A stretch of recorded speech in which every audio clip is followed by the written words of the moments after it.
Bonjour tout le monde et bienvenue à notre émission Station Ongrillon du 15 juin 2019. Mon nom c'est Farhan Kandaker et aujourd'hui je suis accompagné de Joël Patrice Akewa. Bonjour Joël. Bonjour Farhan.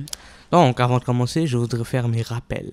Suivez notre page Facebook Radio 2. Station Ongrillon, notre page Instagram Station Brontsou Ongrillon et abonnez-vous à notre chaîne YouTube Radio Station Ongrillon.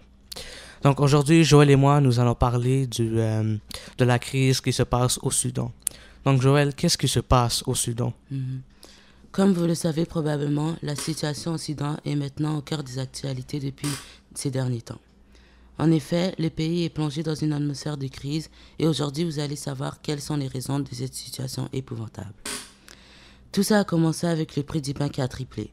Cet aliment était déjà très difficile à se procurer car il souffrait à ce moment-là d'une pénurie massive. Depuis, la situation commença à s'aggraver avec les manifestations pour la destitution d'Omar el-Béchir, le président du Soudan. Ce président est en contrôle du pays depuis maintenant 30 ans.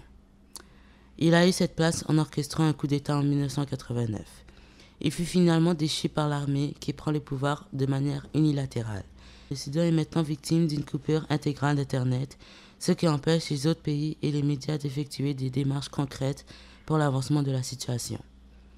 Malgré le manque d'informations de ce qui se passe là-bas, l'ONU ou des pays comme les États-Unis et le Royaume-Uni ont commencé à condamner ces violences. Ouais, donc récemment, il y a eu des morts au Soudan.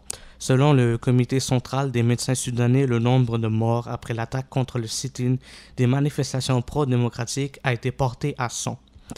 40 corps ont été jetés dans le fleuve du Nil. Le 9 juin 2019, le gouvernement a fermé 8 hôpitaux qui mettent en danger la vie des plusieurs blessés lors de cette crise et aux personnes qui ont besoin de soins à cause des raisons non liées au mouvement au Soudan. Donc, si vous voulez supporter le Soudan dans cette étape difficile, vous pouvez mettre vos photos de profil Instagram, Twitter ou Facebook en bleu.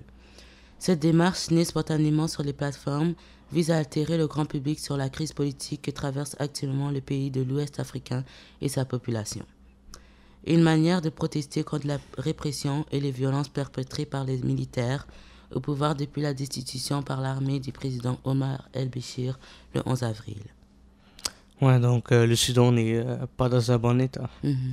Donc merci Joël. Merci à toi Farhan. Et merci tout le monde de nous avoir écoutés.